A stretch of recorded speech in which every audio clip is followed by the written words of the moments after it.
వాళ్ళు వెళ్ళి రాజుకు చెప్పారు. రాజు మళ్ళీ వచ్చాడు, మళ్ళీ బెడిలు వేశాడు. హరినామ సంగీతంతో ఇద్దరు బెడిలు దిగిపోయాయి. తిరిగిపోకుండా లోపల పెంచుతున్నారు. ఇది ఎక్కడ ఏ ఊరైనా సరే అవన్నీ ప్రజలకు ఉపయోగించారు. అదే పాలిటిక్స్ లో అయితే చేయలేదు. శ్రీ మాత్రే నమః. ఓం శ్రీ మాత్రే నమః. ఓం శ్రీ మాత్రే నమః. ఓం శ్రీ మాత్రే నమః. ఓం నమో వెంకటేశాయ. ఓం శ్రీ మాత్రే నమః. నా పేరు విజయశంకర్ స్వామి, అన్నమయ్య పీఠం పీఠాధిపతి, తిరుపతి. ఈరోజు విజయవాడ మహానగరంలో అయ్యప్ప స్వామి దేవస్థానంలో ఆధ్యాత్మిక గురువులకు సంబంధించి ముఖ్యమైన గురువుల సమావేశం జరిగింది. ఈ సమావేశంలో స్వామీజీలు, మఠాధిపతులు, పీఠాధిపతులు, సన్యాసులు, మాలధారణ గురువులు, అదేవిధంగా హరినామ సంకీర్తన గురువులు, డోలక్కు, హార్మోనిస్టులు, హరిదాసులు, ఆధ్యాత్మిక గురువులు వీళ్ళందరికీ కూడా నెలకు 10,000 గౌరవవేతనం ఇవ్వాలని చర్చించుకొని ఏదైతే ఇక్కడ డిప్యూటీ సీఎం ఆఫీస్కి వెళ్ళి అక్కడ ఉన్నటువంటి జనసేన పార్టీ నాయకులకు ఒక మెమోరాండం ఇచ్చి రావడం అనేది జరిగింది. అయితే దీనికి పూర్వం నవంబర్ 18వ తారీఖు తిరుపతిలో 1100 మంది ఆధ్యాత్మిక గురువులను కలిసి ఈ ఆధ్యాత్మిక గురువులందరికీ 10,000 గౌరవవేతనం ఇవ్వాలని తీర్మానం చేసిన దాన్ని ఇక్కడ అమలుగా డిప్యూటీ సీఎంకు ఇవ్వడం జరిగింది. ఎందుకంటే ఈరోజు దేవస్థానాల్లో ఆంధ్రప్రదేశ్లో ఉండే తిరుమల తిరుపతి దేవస్థానం ఆదాయం 5,000 కోట్లు, మిగిలిన దేవస్థానం ఆదాయం 5,000 కోట్లు, 10,000 కోట్ల పైన దేవస్థానం ఆదాయం వస్తుంది. ఎవరైతే నిరంతరం అహర్నిశలు హిందూ ధర్మం కోసం పల్లె పల్లె, గ్రామ గ్రామం, బస్తీ బస్తీ కాలికి బలకం పట్టుకొని తిరిగి ఆర్థికంగా ఇబ్బంది పడుతున్నారు చాలామంది. వీళ్లకు 10,000 కనుక గౌరవవేతనం అయితే ఇంటింటికి హిందూ ధర్మ ప్రచారం జరిగి మత మార్పిళ్ళు ఆగిపోయి హిందూ ధర్మం అనేటువంటిది కాపాడబడుతుంది. అందుకోసం 10,000 గౌరవవేతనం ఇవ్వడం అనేది జరుగుతుంది. ఇంకోటి ప్రధానమైనటువంటి అంశం ఏంటంటే తిరుమల తిరుపతి దేవస్థానం కానీ మిగిలిన దేవస్థానాలన్నింటిలో కూడా ఒక సాధు, ఒక స్వామీజీ వెళ్తే ఉండడానికి వసతి కానీ దర్శనం కానీ ఆయనకు అన్నప్రసాదం పెట్టే పరిస్థితి కూడా లేదు. హిందువులందరూ ఆరాధ్య దైవంగా భగవంతుని తర్వాత పూజించేది స్వామీజీలనే. అటువంటి స్వామీజీలకు అక్కడ ఉండే వసతి కానీ ఉండే హక్కు కానీ లేదా అని మేము దేవాలయ వ్యవస్థకు, ప్రభుత్వానికి విన్నవించుకుంటున్నాం. అంతేకాదు ఎవరైతే గ్రామాల్లో భక్తిభావంతో భజన, కోలాటము, కూచిపూడి చేసేవాళ్ళు ఈ ప్రాచీన దేవాలయాల దగ్గరికి వెళ్ళి అయ్యా మేము ఈ భజనలు చేసుకుంటాం, కూచిపూడి చేసుకుంటామని ఒక అర్జీ ఇస్తే తిరిగి ఏ దేవాలయమే కానీ స్పందించనేటువంటి పరిస్థితి ఉంది. కాబట్టి స్వామీజీలందరూ ప్రశ్నించేది ఈరోజు ఏంటంటే ఈ దేవాలయాల మీద, హిందూ దేవాలయాల మీద హిందువులకు హక్కు ఉందా లేదా? హిందూ ధర్మం కోసం ఎవరైతే సర్వస్వం త్యాగం చేసి పనిచేస్తున్నారో, ఎవరో అర్థం పర్థం లేని వాళ్ళకు విఐపీని ఇచ్చి డబ్బులున్న వాళ్లకు, పెద్ద పెద్ద వాళ్లకు, అధికారంలో ఉన్న వాళ్లకు, ధర్మంతో సంబంధం లేని వాళ్ళకు వస్తున్నారు. ధర్మో రక్షిత రక్షిత అని జీవితాన్ని పరత్యాగం చేసినటువంటి వాళ్ళకు ఏ గుర్తింపు లేనటువంటి పరిస్థితి వల్లే హిందూ ధర్మం దెబ్బతింటుందని స్వామీజీలంతా తీర్మానం చేసి ఈ వ్యవస్థ కోసం పనిచేయడం అనేటువంటిది జరుగుతుంది. తాళ్లపాక అన్నమాచార్యుల వారు మహనీయుడు, బ్రహ్మం ఒకటే, పరబ్రహ్మం ఒకటే, మెండైన బ్రాహ్మణుడు, మెండు భూమి ఒకటే, చండాలుడుండేటి సరిభూమి ఒకటని సర్వ మానవ సమానత్వాన్ని చాటి చెప్పాడు. కాబట్టి అన్నమయ్య పీఠం ఆ సమతామూర్తి ఏ సమానత్వాన్ని తాళపాక అన్నమాచార్యులు చెప్పాడో ఎన్నో కీర్తనలు కులతత్వానికి వ్యతిరేకంగా మానవత్వాన్ని ప్రబోధిస్తూ పేదరికము, అందరూ సమానమైనటువంటి విషయాలు, సామాన్యమైన వ్యక్తికి కూడా భగవద్జ్ఞానం అందించేటువంటి వాటిలో అన్నమయ్య బోధనలో అడుగడుగునటువంటి విషయాలు కనిపిస్తుంటాయి. అటువంటి మహనీయుడు తాళ్లపాక అన్నమాచార్యుల వారు. కాబట్టి అటువంటి మహనీయుని బోధనలు ప్రచారం చేయడం అన్నమయ్య పీఠం యొక్క మూల సిద్ధాంతం. అయితే అటువంటి మహనీయుడుకు తిరుమల తిరుపతి దేవస్థానం ఇచ్చినటువంటి కానుకేంటి? ఆయన నివసించినటువంటి గృహం. అక్కడ ఆయన పాటలు పాడాడు, కీర్తనలు పాడాడు, అక్కడ తపస్సు చేశాడు, అక్కడ నిద్రించాడు, అక్కడ కుటుంబం ఉంది. ఆ గృహం పవిత్రమైందా కాదా? తిరుమల తిరుపతి దేవస్థానం ఆ గృహాన్ని కూల్చివేయడం అనేటువంటిది జరిగింది. కనుక ఇది సమంజసమైంది కాదని మేము ఆ గృహాన్ని తిరిగి పునర్నిర్మించాలని మేము కోరుతున్నాం. ఈరోజు కొన్ని వాస్తవమైన విషయాలు మీడియాలందుకు ప్రచారం జరుగుతున్నాయి. వాస్తవాలు అవాస్తవాలు అవి వాస్తవాలు ఏవి అవాస్తవాలు నిర్ధారించండి. లేకపోతే దేవాలయ యొక్క పవిత్రత దెబ్బతిని భక్తులు రాకుండా పోయి హిందూ ధర్మము నష్టపరిచే అంశాలు ఉన్నాయి. అటువంటి విషయాలు మేము ఈరోజు వర్మ గారు ఏదైతే అమ్మ ఛానల్ ఉందో ఇది కూడా మా అమ్మలాగా అక్కడ ఉండేది కెమెరో కాదు, మా అమ్మ అనుకొని మేము ఈరోజు మీ ముందర ఈ అమ్మ ముందర మేము చెప్తున్నాం. ఒకటి అంశం, తిరుమల తిరుపతి దేవస్థానం అంటేనే వెంకటేశ్వర స్వామి అంటేనే అందరికి గుర్తుంది ఏంటయ్యా? లడ్డు. మరి ఆ లడ్డులో జంతువుల కొవ్వు మాంసం కలిసిందని నా నోటితో చెప్పొద్దు, విస్తృతమైన ప్రచారం చేశారు, దేశమంతా కూడా జరిగింది. మరి ఆ జంతువుల మాంసం అనేది ఎవరు కలిపారు? దాని వెనక ఎవరున్నారు? ఏదైనా ప్రైవేట్ కంపెనీలు డబ్బుకు ఆశపడ్డాయా? లేకుంటే హిందూ ధర్మాన్ని దెబ్బతీయాలని వెనక ఎవరిదన్నా కుట్రకోణం ఉందా? కాబట్టి దాన్ని మీరు తిరుమల తిరుపతి లడ్డు విషయంలో నిగ్గు తేల్చండి. నెంబర్ 1 విషయం ఒకటి, వాళ్ళపైన కఠినమైన చర్యలు తీసుకోండి. ఏవైతే చట్టాలు ఉన్నాయో ఆ చట్టాల ప్రకారం వాళ్ళపైన పనిష్మెంట్ తీసుకుంటే భవిష్యత్తులో ఇంకో చోట జరగకుండా ఉంటాయి. సరే, దాంతోనే ఆగిందా? పరకామణి సేవల విషయం కూడా వచ్చేసింది. అసలు ఉండిలో డబ్బు ఎలా తీసుకొని వెళ్తాడండి అతను? అంగా తెలిసిన వ్యక్తే సీసీ కెమెరాలో కనిపిస్తుంది. దాని వెనక ఎవరున్నారు? పరకామణి సేవలో ఒక వ్యక్తి అర్ధాంతరంగా చనిపోయాడు. హత్య అంటున్నారు, ఆత్మహత్య అంటున్నారు, యాక్సిడెంట్ అంటున్నారు. ఏదో తేల్చండి. మేము తిరుమల తిరుపతి దేవస్థానంలో ఇటువంటి విషయాలు వినాలనా? భక్తుల మనోభావాలు దెబ్బతినవా? ఈ మధ్య కాలంలో ఇంకొకటి విషయం బయటకు వస్తుంది, వాస్తవం తీర్చాలి. ఏదైతే విఐపీలు అనుకునే వాళ్ళు కొండపైకి భగవంతుని దగ్గరికి వెళ్తారో వాళ్ళకు శాల్వా కప్పుతున్నారు. అదేవిధంగా తిరుపతి విఐపీలకు పట్టు వస్త్రం కప్పుతున్నారు. వచ్చిన వాళ్లకు న్యూస్ మీడియాలో ఏమొస్తుందంటే అది 100 రూపాయలు చేసే పట్టు వస్త్రము 1500 రూపాయలకు అమ్ముతున్నారని మీడియాలో వస్తుంది. అది పట్టు వస్త్రం కాదు, దాంట్లో సిల్క్ కల్తీ ఉందనే జరుగుతుంది. ఈ విధంగా ఒకటి కాదు, తిరుమల తిరుపతి దేవస్థానం అనేక అంశాలు వస్తున్నాయి, అనేక దేవస్థానాల దగ్గర, ఇక్కడే కాదు. కనుక దీని మీద నిజ నిర్ధారణ చేసి ప్రత్యేక వ్యవస్థ చేయకపోతే భక్తుల మనోభావాలు తిని హిందూ ధర్మం యొక్క ప్రతిష్ట, దేవాలయ యొక్క ప్రతిష్ట దెబ్బతినేదని మేము విన్నవించుకుంటున్నాం.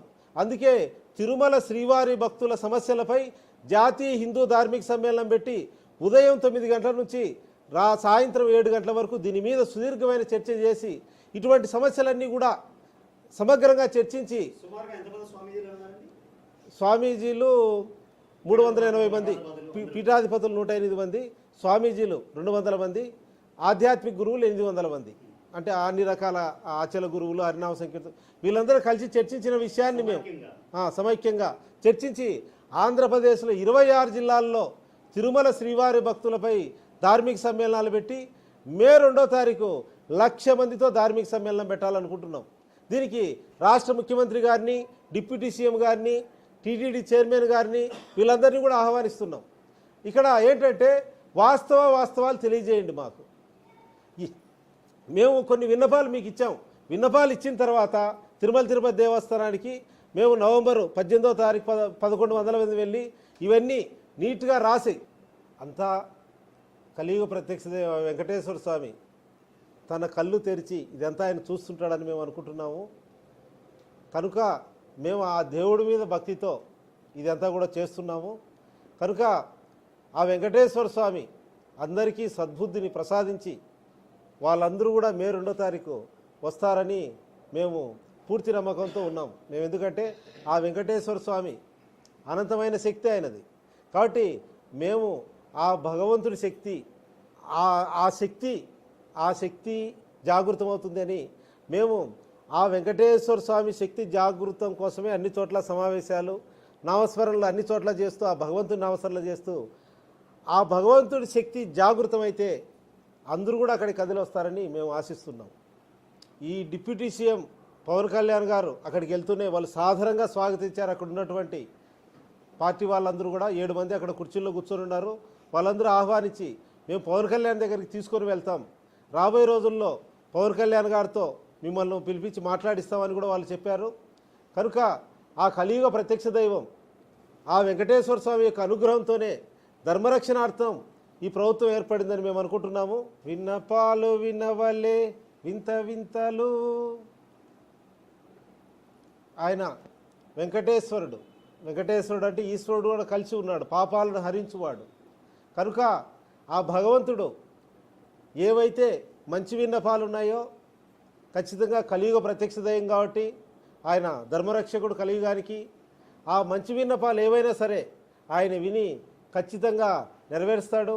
ఎందుకంటే ఆయన సేవ చేస్తున్నటువంటి ఆయన బిడ్డలైనటువంటి వీళ్ళందరూ కూడా తల్లి తండ్రి గురువు దైవం అని ఆ వెంకటేశ్వరుని వీళ్ళు భావించి భక్తితో చేస్తున్నారు కాబట్టి ఇది కూడా ఆయన్ను భక్తితో శరణు కోరుతూ అడుగుతున్నారు కాబట్టి ఖచ్చితంగా ఆయన ఆశీర్వదించి ఉంటుందని ఈ విన్నపాలు నెరవేరుతాయని మేము ఆశిస్తున్నాం. సనాతన ధర్మం అనేది శాశ్వతమైంది, గతంలోనూ బాగుంది, వర్తమానంలోనూ ప్రస్తుత కాలంలో కూడా సనాతన ధర్మం బాగుంది, భవిష్యత్తులో కూడా ఇది శాశ్వతంగా ఉంటుంది.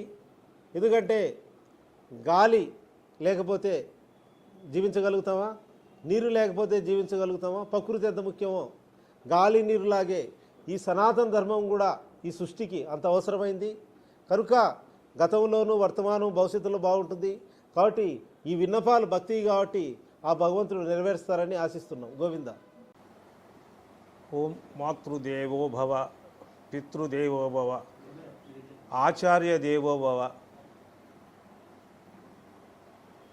ప్రజానీకానికి తెలియజేయటమేమనగా అలాగే జరగబోయేటువంటి కార్యక్రమాలు ఆధ్యాత్మికంగా పీఠాధిపతిగా మంగళగిరి గురుదత్తాత్రేయ ఆశ్రమ పీఠాధిపతిగా మరి సుమారు 50 సంవత్సరాల నుండి ఈ యొక్క కార్యక్రమంలో ప్రయాణం చేస్తూ మన తెలుగు రాష్ట్రాలే కాకుండా ఇతర రాష్ట్రాలలో కూడా ప్రయాణం చేస్తూ ఉన్నాము.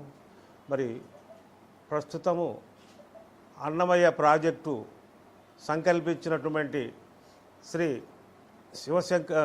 జయశంకర్ స్వామీజీ పిలుపు ఇచ్చినటువంటి మేరకు మరి పీఠాధిపతులకు, మఠాధిపతులకు, భజన సంకీర్తన పరులకు, కళాకారులకు మరి చాలా వారికి ఆర్థిక సహాయం చేయాలని, మరి నెలకు 10,000 రూపాయలు గౌరవ వేతనం చెల్లించాలని అందులో భాగం నేను కూడా కోరుకుంటున్నాను ఇవ్వాలని.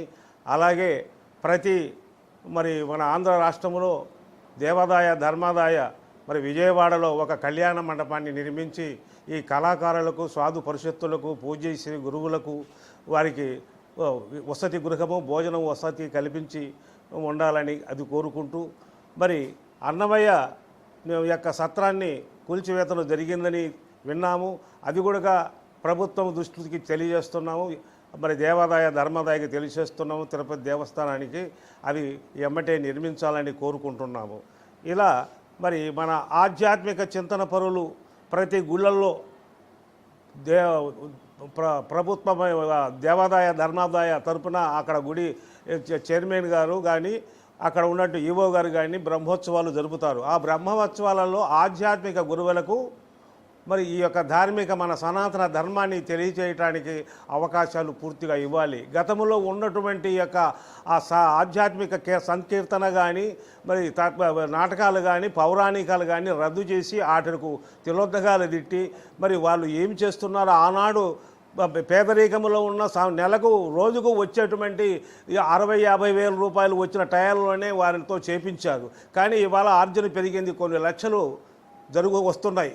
మరి ఇప్పుడు అవన్నీ రద్దు చేసి సరిగ్గా చేపించక వారికి అనుకూలంగా ఉన్నటువంటి ధనవంతులకే రిటైర్డ్ అయిన ఉద్యోగస్తులకే ఆ అవకాశాలు కల్పిస్తున్నారు అక్కడ ఉన్నటువంటి ఈవో గారు. మరి ఇది ఏమిటో కూడా ప్రభుత్వం కూడా వారి తెలుసుకోవాలి. వాటిని ప్రక్షాళన చేసి అక్కడ ఆ యొక్క ఆధ్యాత్మిక కార్యక్రమాలను, సంకీర్తనను, గురువులు ప్రసంగాలను ఇవ్వాలని వాళ్ళకు ప్రభుత్వానికి, ముఖ్యమంత్రి గారికి, పవన్ కళ్యాణ్ గారికి తెలియజేస్తున్నాము. అట్లాగే మరి రైలు మార్గానికి ఈ స్వామీజీలకు ఫ్రీ యొక్క కార్డు ఇవ్వాలి. అట్లాగే బస్సుల్లో సౌకర్యం కల్పించాలి. ఎందుకంటే వీళ్ళు ఎక్కడికైనా వెళ్ళి ఈ ప్రసంగాలు 50 సంవత్సరాల బట్టి ప్రయాణం చేస్తూనే ఉన్నాం. ప్రభుత్వం నుండి మాకేమి రాలేదు. మరి దాతలే మమ్మల్ని ముందుకు నడిపిస్తున్నారు. మరి వాళ్ళకు మా మీద ఉన్న విశ్వాసం ఉంది కాబట్టి వాళ్ళు నడిపిస్తున్నారు. అయితే మేము ధర్మంగా ఉన్నామనేటువంటి దానికి సాక్ష్యం ఏంటంటే దాతలే కారణము. మరి ఇప్పుడు దాకా మనం ఎందుకు చేస్తున్నాము? వారి యొక్క సహకారంతోనే ముందుకు నడిచి ప్రసంగాలు చేస్తూ ఈరోజు విజయవాడ పట్టణంలో మరి అయ్యప్ప స్వామి వారు మాలాధారణ చేసినటువంటి వారి ఆహ్వానం మేరకు వచ్చి వారికి కూడా ఇలాంటి విషయాలు తెలియజేసి మరి ఇప్పుడు మీరు ఇక్కడ కల్పించినటువంటి ఈ యొక్క మీడియాలో మాట్లాడమనే అవకాశం ఇచ్చినందుకు మీకు అందరికీ శుభాశీస్సులు అందిస్తూ ఆ దేవదేవి అయినటువంటి అమ్మవారి కనకదుర్గకు నమస్కారం చేస్తూ హరి ఓం తత్సత్. ఓం శ్రీ మాత్రే నమః.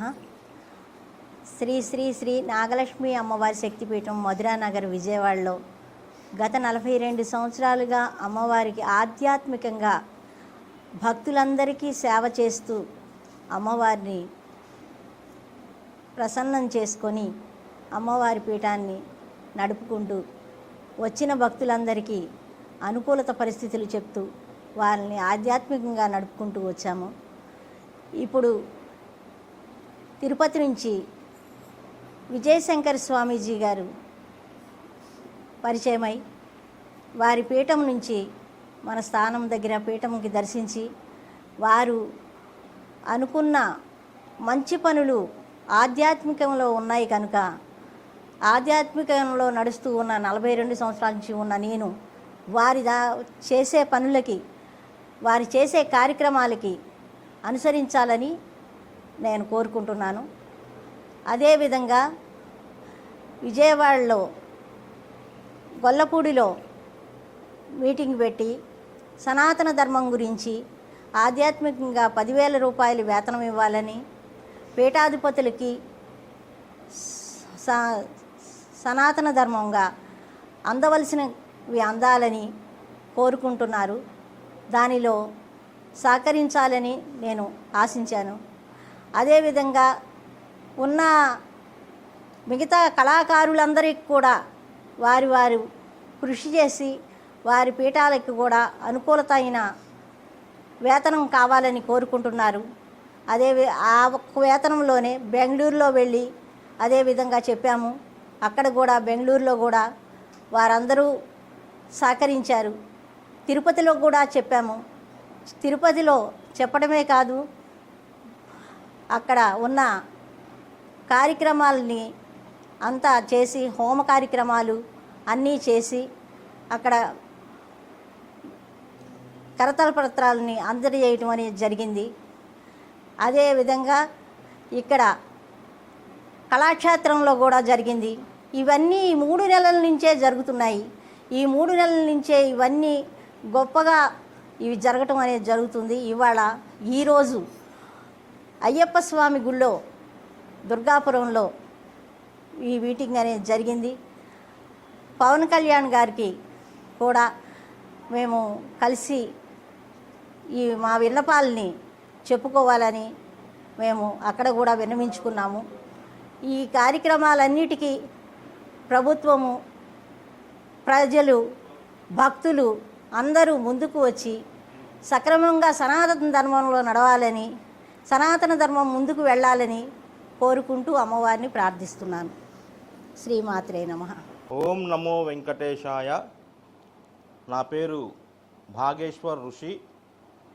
నేను శ్రీ శ్రీ శ్రీ విజయశంకర స్వామీజీ వారి శిష్యుడిగా మంగళగిరి దయానంద దత్త స్వామీజీ వారి గురువుగా అనుసరిస్తూ అన్నమయ్య పీఠం తిరుపతి కేంద్రంగా ఆది నుంచి సనాతన ధర్మంలోని ఆధ్యాత్మిక గురువులు ఈ సనాతన ధర్మాన్ని ఆచరిస్తూ అనుసరిస్తూ జీవనం సాగిస్తున్నటువంటి గురువులకు ఈ సనాతన ధర్మాన్ని ఈ సమాజానికి అందించి ఆనాటి నుంచి ఈనాటి వరకు కూడా భుజస్కంధాల మీద వేసుకుంటూ గురు పరంపరని కొనసాగించుకుంటూ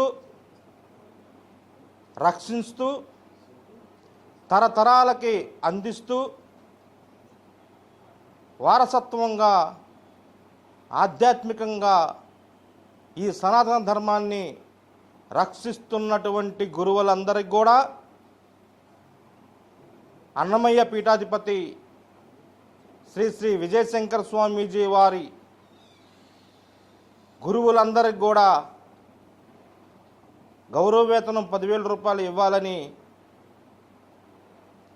మరి వారందరికి కూడా ఈ సనాతన ధర్మాన్ని వచ్చే తరాల వారికి అందించే భరోసాని కల్పించాలని ఆలోచన చేసి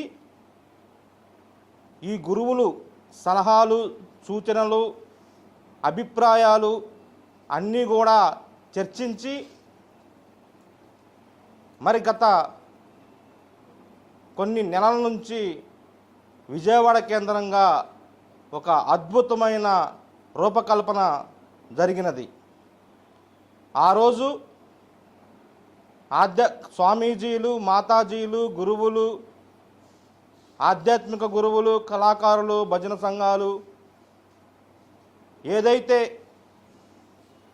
స్వయంగా ఈ సనాతన ధర్మాన్ని ముందుకు తీసుకెళ్తూ జీవనం సాగిస్తున్న గురువులందరినీ కూడా ఆహ్వానించి విజయవాడ కేంద్రంగా ఈ ఉద్యమ రూపకల్పన జరిగినది.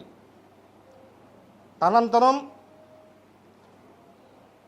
కర్ణాటకలో కూడా ఇదే విషయం మీద అక్కడ కర్ణాటకలోని స్వామీజీలు ఈ విషయం మీద విజయశంకర స్వామీజీ వారిని ఆహ్వానించి ఈ కార్యక్రమాలు, ఈ ఆధ్యాత్మిక గురువులకు గౌరవ వేతనం అనేది వారు ఎంతో అవసరము.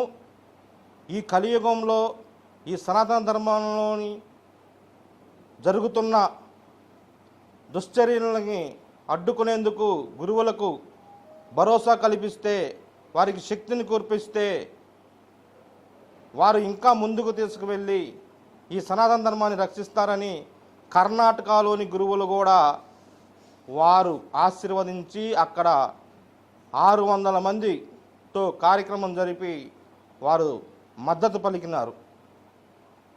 మరి అలాగే తమిళనాడు వాళ్ళు పిలిచినారు. మరి తెలంగాణలో వాళ్ళు ఈ కార్యక్రమానికి వచ్చారు. తమిళనాడు, కర్ణాటక, తెలంగాణ, ఆంధ్ర, కేరళ ఈ 5 రాష్ట్రాల దక్షిణ భారతదేశంలోని గురువులు అందరూ కూడా ముక్త కంఠంతో అన్నమయ్య పీఠానికి విజయశంకర స్వామీజీ వారి పిలుపు మేరకు తిరుపతిలోని ఒక భవ్యమైన, దివ్యమైన, ధర్మమైన కార్యక్రమాన్ని రూపకల్పన చేసి జాతీయ హిందూ ధార్మిక సమ్మేళనం ఏర్పాటు చేసినారు. ఆ ఏర్పాటులో ఈ 5 రాష్ట్రాల గురువులు, స్వామీజీలు, పీఠాధిపతులు, మఠాధిపతులు, ఆధ్యాత్మిక గురువులు అందరూ కూడా విజయశంకర స్వామీజీ వారి ఆలోచనలకు పూర్తి మద్దతు పలికి వారి నిర్ణయాలు కూడా కొన్ని చెప్పి ఈ ఉద్యమాన్ని భావితరాలకు అందించడానికి ఒక తీర్మానం చేసినారు. ఆ తీర్మాన ప్రకారంగానే ఆ రోజు చేసిన తీర్మానం మన 26 జిల్లాల్లోని హిందూ ధార్మిక సమ్మేళనాల్లో ఈ స్వామీజీలు, మాతాజీలు, గురువులు, ఆధ్యాత్మిక గురువులు వీళ్ళందరితో జిల్లాలుగా సమావేశాలు పెట్టి మే 22న ఏదైతే తిరుపతిలో 108 మంది పీఠాధిపతుల సమక్షంలో, వేల మంది గురువుల సమక్షంలో తీర్మానం చేసిన విషయం మీద మే 2వ తారీఖున తిరుపతిలో లక్ష మందితో సమావేశం ఏర్పాటు చేసి ఆ తీర్మానాన్ని సాధించుకోవటానికి శ్రీకారం చుట్టి సంకల్పం చేసి ఆచరణీయంగా ముందుకు సాగుతున్నారు. ఈ విషయము అమ్మ ఛానల్ ద్వారాగా అమ్మ న్యూస్ ఎక్స్ప్రెస్ ఛానల్ ద్వారాగా ఈ 5 రాష్ట్రాల వారికి, భారతదేశంలో వాళ్ళకి, విశ్వంలో ఉన్న సనాతన గురువులకు, భక్తులకు, దేవతలకు కూడా అందించే శక్తిని ఇవ్వాలని ఈ యూట్యూబ్ ఛానల్కి స్వామీజీలందరూ ఆశీర్వదించి ఈ మే 22వ తారీఖు మనం ఏదైతే సంకల్పం చేశారో భావితరాల కోసం అది నెరవేర్చుకోవడానికి అందరూ కూడా ఈ యూట్యూబ్ ఛానల్ని అందరికీ ఈ వీడియోని పంపించి ఈ విషయాన్ని తెలియపరిచి మే 2వ తారీఖున అందరూ కూడా రావాలని కోరుకుంటూ ఓం నమో వెంకటేశాయ, ఓం శ్రీ మాత్రే నమః, ఓం నమ శివాయ, హర హర మహాదేవ, శంభో శంకర. ఓం శ్రీ మాత్రే నమః. విశ్వంలోని ఈ భూమండలంలో ఈ ప్రపంచ దేశాల్లోని సనాతన ఆధ్యాత్మిక గురువులకు, భక్తులకు, మానవులకు ఈ కలియుగంలోని ఈ సనాతన ధర్మాన్ని రక్షించుకున్నట్టుకు మన విజయశంకర స్వామీజీ వారు తలపెట్టిన ఈ దైవ సంకల్పాన్ని అందరూ కూడా మే 2వ తారీఖున తిరుపతి రావాలని గురువులందరూ సంకల్పం చేసిన దైవ కార్యక్రమాన్ని అందరూ కూడా ఆచరణీయంగా, చైతన్యంగా ఈ విషయాన్ని తెలియపరిచి వారిని అందరినీ కూడా చైతన్యపరిచి మేల్కొల్పి ఈ మే 2వ తారీఖుకి వచ్చేటట్టుగా తెలియపరచాలని కోరుకుంటూ ఓం శ్రీ మాత్రే నమః. ఓం మాత్రే నమః. నా తల్లిదండ్రుల ఆశీస్సులతోని నేను కాసిరెడ్డి నాయన సేవకుణ్ణి, ఉత్తమ్ కుమార్ జైన్, నేను కాసిరెడ్డి నాయన సేవకుణ్ణి. నేను తిరుపతికి వచ్చాను. మన అన్నమయ్య పీఠం శంకరాచార్యులు దగ్గర నేను ఉన్నాను. నేను ఈ సనాతన ధర్మం కోసం ఆయనకి నేను తోడు, ఆయన అందరం ఒకరికొకరు తోడుగా నిలిచి కొద్దిగా మాకు తోచినంత వరకు మేము ప్రయత్నం చేస్తున్నాము. తల్లి తండ్రి ఒక గురువుని చూపించినాడు, గురువే దైవాన్ని చూపించినది. గురువుకు మించిన దైవం లేడు. గురువుని మీరు మర్యాదగా, మంచి గౌరవంగా వాళ్ళని ఎంత గౌరవిస్తే, వాళ్ళని ఎంతగా బాగా చూసుకుంటే దేశము, ప్రపంచము అంత సుఖంగా ఉంటుంది. గురువు మించిన దైవం లేదు. గురువే ప్రత్యక్ష దైవము. సాధువులు, గురువులు వీళ్ళంతా ఒకటే. వీళ్ళని మీరు ఎప్పుడు గౌరవిస్తారో అప్పుడే సుఖశాంతులతోని ఉంటారు. ఇదే నా విన్నపం. ఓం జై సద్గురు కాసిరెడ్డి నాయనే నమః. ఓం నమో నారాయణ.